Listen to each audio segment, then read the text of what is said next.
Wasiza otya omulungi ampuliriza weebale kwekumira ku Precious Media TV gwe atanaba ku subscribinga kankusabe ogende maaso okikole mu bwangu nnyo nsobole okwongerayo amawulire gaffe ag'entertainment ssaako n'aga sports gasange ku PreciousMedia.com wali amawulire amalungi ate amanyuvu ennyo g'otasaanye okulabika nga muganda wange mwannyinaze ogenda maaso osubwe nkubuuseko gwe yeekumidde e Dubai, Qatar, Saudi Arabia, Oman, Jordan, oba oli Israel, oba oli Uganda, wenna gy'oli gy'osinzira okulabika nga otuwuliriza.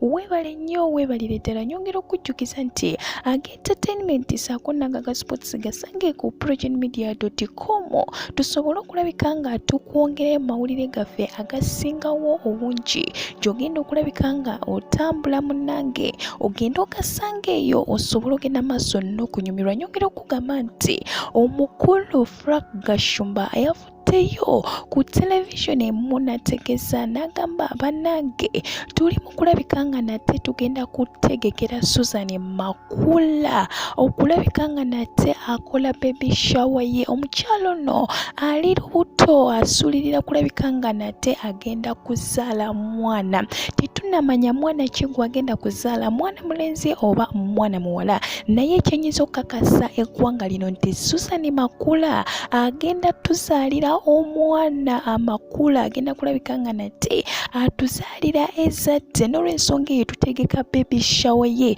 Frank Gashumba era bw'atyo yegeze maaso nategesa n'agamba nti bannayuganda tebalina byakola, lwaki bagenda maaso ne bawalana Pastor Bujingo wange mukwano gwange nfanfe, bamuleke anyumirwe, bamuleke obulamu bugende maaso. Lwaki mugenda maaso n'okulabika nga nate mumumanyira mumukolako olugambo? N'agamba nti bannayuganda tebalina byakola, bagenda maaso n'okulabika nti buli omu bamwogerako kubanga tebalina na byakola, tebalina mirimu. Lwaki Pastor Bujingo temumwesonyiwa? Lwaki Pastor Bujingo temumuleka? Ate Susan Makula agenda nakulabika nga nate azaala omwana.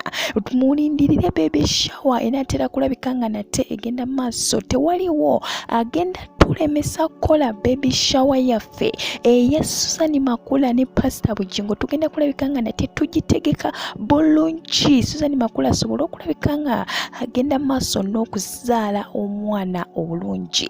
Kinajjukirwa nti omukolo Pastor Aloysius Bujingo yagenda maaso bw'atyo n'ayanjulwa mu maka g'aba Susan Makula ne bakola omukolo omulungi ennyo ennyo ennyo ennyo. Abasinga ebintu bino mubimanyi bulungi kubanga ffe tujja tukutuusaako buli kimu nga bwe kitambula. Wonna wonna ku social media platforms zaffe zonna tugenda tukutuusaako ensonga zino ne tukutegeeza ne tugamba nti Bujingo yagenda n'ayanjulwa ng'ennaku z'omwezi 7 omwezi ogwa Ntenvu 2021 mu maka ag'aba Susan. Bw'atyo n'akola omukolo gagadde ennyo ennyo. Naye looya Male Mabirizi yavaayo n'ategeeza omukulu Bujingo tugenda kulabika nga nate tukuteeka mu mateeka, ensonga eziri mu mateeka za kulabika nga nate agenda maaso n'okulabika nga akola okwanjula ng'ate mwami mufumbo eri Ted Naluswa awedde emirimu. Bw'atyo yagenda mu ddini n'asobola okulabika nga ate ayanjulamu Susan Makula omukozi we